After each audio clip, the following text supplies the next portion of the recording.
Greetings and welcome to today's conversation about communication ethics.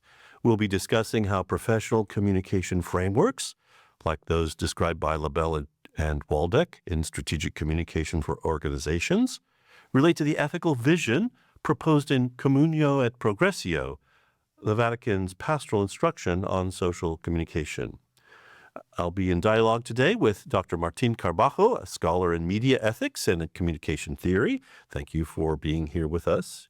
Thank you.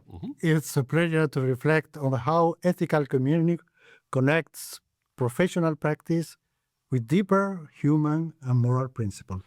A good topic for Catholic social thought. Let's start with a foundational question. How do Labelle and Waldeck define communication ethics? And how might that relate to the Church's understanding of in Communio et Progressio? Well, you know that Communio et Progressio is the most important document of Catholic social thought about the media. In Labelle and Waldeck's view, ethics are the bedrock of communication practice. I am quoting them. They emphasize truth, accuracy, transparency, and respect for diversity as essential to any strategic message. Communication for them isn't just about persuasion, it's about responsibility to one's audience and stakeholders. In Communio et Progressio, something similar is asserted. The Church presents a complementary idea. Communication is not only a technical exchange, but a form of communion. Communication, communion, community.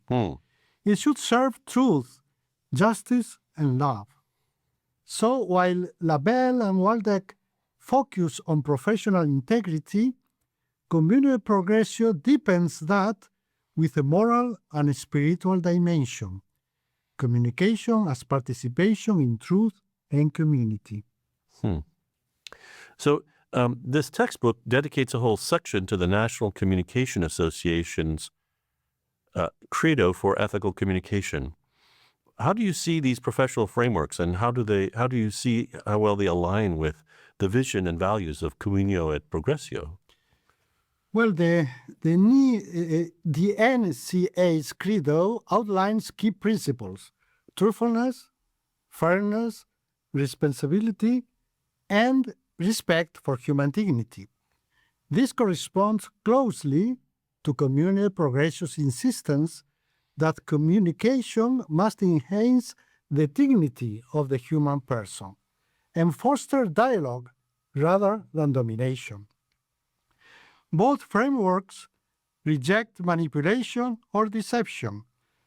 They share the belief that communication should be truthful and inclusive, what the Church document calls the service of truth.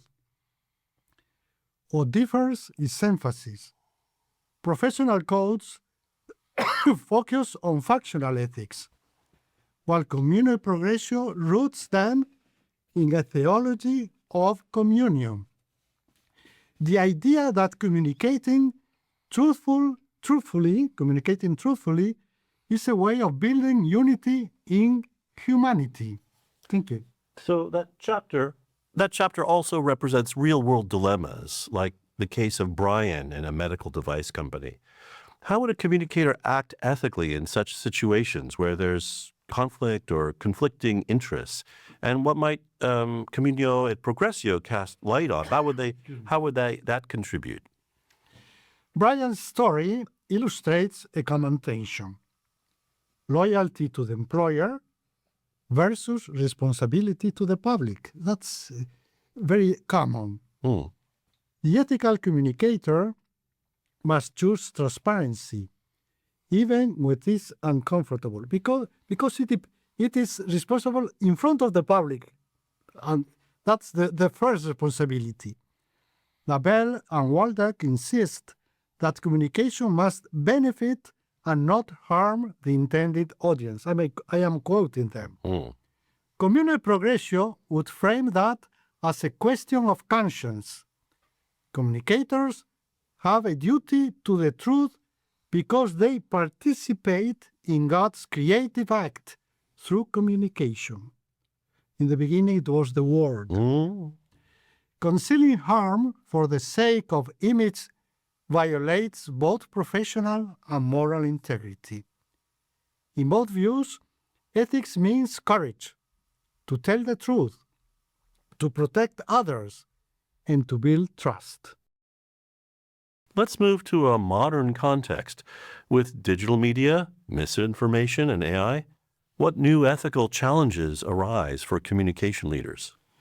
Well, it is obvious that digital communication amplifies the ethical stakes. As de Labelle and Waldeck point out, communicators today must be especially attentive to transparency and respect for privacy. Technology can distort truth and depersonalize dialogue. Communio Progressio foresaw this even in 1971, a long time ago. It warned against communication that manipulates, isolates, or serves profit rather than people. It calls for what it terms responsible dialogue, built on trust and authenticity.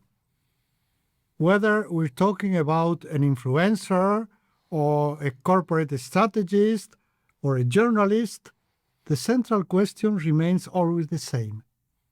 Is my communication serving communion or serving confusion, constructive community or creating tensions?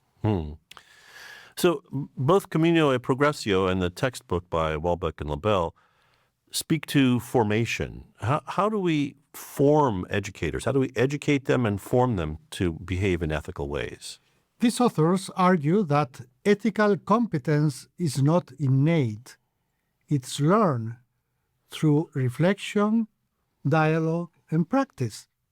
Similarly, Communio Progressio calls for moral and spiritual formation.